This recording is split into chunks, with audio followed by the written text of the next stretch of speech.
There is one person, one single hire, that determines whether a med spa is legally allowed to operate, whether you can offer the most profitable services, and whether you sleep at night without worrying about lawsuits. And most people either get this wrong, overpay massively, or don't even know they need one until it's too late. I'm talking about your medical director. And by the end of this video, you're going to understand exactly why this relationship is the foundation for your entire business. Let me clear something up right away. A medical director is not someone who works in your clinic full time. They're not seeing patients 40 hours a week. In most states, a medical director is a licensed physician, an MD or DO, who provides medical oversight for your practice. What does that mean in plain English? Well, they sign off on protocols. They supervise the clinical staff, and they're legally responsible for the medical decisions being made under your roof. Without one, in most states, you cannot really legally operate a med spa, period. Now, that's where it gets interesting, right? Because the medical director doesn't have to be your doctor. They don't have to be your business partner. They don't have to own any of your company. In fact, in most cases, they shouldn't. So why is it actually that you need one? Well, every state has different rules, but in vast majority of states, if you're offering injectable treatments, laser procedures, IV therapy, or any medical grade service, you need a physician providing oversight. And this is not optional, this is the law. And the penalties for operating without one ranges from fines to criminal charges to losing your ability to ever open a med spa again. Now, here's where most people get confused or get taken advantage of. There are essentially three ways medical directors get compensated. Number one, a flat monthly fee. This is the most common and the cleanest. The physician gets a set amount per month for oversight services. This can range widely depending on the state, the scope of service, and how involved they need to be. Number two is an hourly rate for time on site. And some medical directors charge for the actual hours they spend reviewing a charge, supervising, or being physically present. Number three is a percentage of revenue. And this is where it gets dangerous because some physicians want to get a cut of everything that you make. And while this can be legal in certain structures, it creates misaligned incentives and can actually violate anti-kickback regulations if not structured properly. So the key thing to understand is this. The compensation has to reflect what we call fair market value for the services they're actually providing, not more, not less. This is a compliance issue. It's not just a business decision. So quick pause here.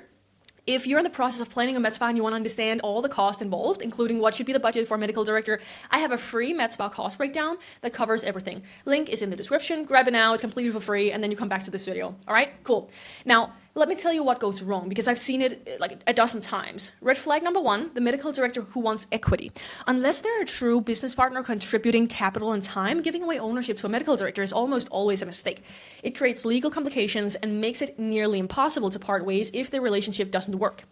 Red flag number two, the absentee director. They sign the paperwork, cash the check, and you never hear from them. This is a compliance nightmare. If something goes wrong, a patient complaint, board investigation, and your medical director can't demonstrate active oversight, you're both in trouble. Red flag number three, the physician who wants to control everything. Remember, in most MSO models, the business decisions are yours and the clinical decisions are theirs. If those lines get kind of blurred, then you end up with a business partner that you never intended to have.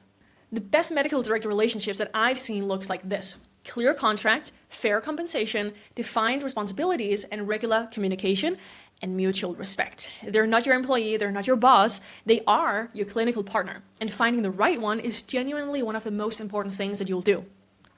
Now, I'm not going to get into the legal weeds here. That's what attorneys are for, but I want you to understand conceptually how this works.